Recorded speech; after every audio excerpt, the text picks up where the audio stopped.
ఇక్కడ చూసుకోవచ్చు.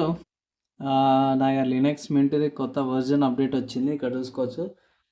Linux Mint new version update available ఉంది. లైక్ లినక్స్ మింట్ 22.1 జియామ్ అప్డేట్. సో అప్డేట్ చేసి చూద్దాము. అప్డేట్ మీద నొక్కినా ఏమేమి వస్తున్నాయి కొత్తవి, న్యూ వెర్షన్. ఓకే, నెక్స్ట్, దాని తర్వాత నెక్స్ట్, దాని తర్వాత నెక్స్ట్. ఇక్కడ ఏం లేదు, జస్ట్ ఇక్కడ ఐ అండర్స్టాండ్ క్లిక్ చేసేసి వస్తుందా. ఓకే, పాస్వర్డ్ అడుగుతుంది, ఒక్క నిమిషము. సో ఇక్కడ కంటెంట్ ఏదైతే ఉందో డౌన్లోడ్ అవుతుంది బై. సో ఇక్కడ ఇది డౌన్లోడ్ అవుతుంది అప్గ్రేడేషన్ కోసము.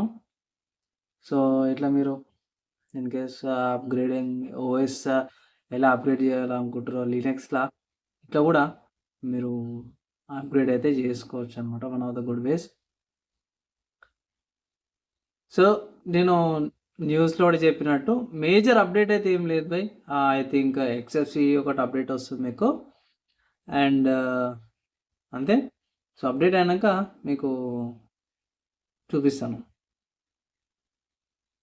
సో ఇక్కడ మీరు చూసుకోవచ్చు బై, అప్డేట్స్ అయితే అన్నీ అయిపోయినాయి. సో రీస్టార్ట్ చేసినాక మీకు అన్నీ అప్లై అయితే అనేసి అయితే పెట్టిరు. సో జస్ట్ నార్మల్గా క్లోజ్ చేసేసి మనం రీస్టార్ట్ చేసాడు అనమాట ఇక సిస్టమ్. అప్డేట్ అయింది. సో ఇన్ కేస్ మీకు ఏమైనా నచ్చింది, కంటెంట్ మంచిగా అనిపిస్తే అయితే లైక్ చేయండి, అండ్ ఛానల్ సబ్స్క్రైబ్ చేసుకోండి. నెక్స్ట్ వీడియోలో కలుసుకుందాం.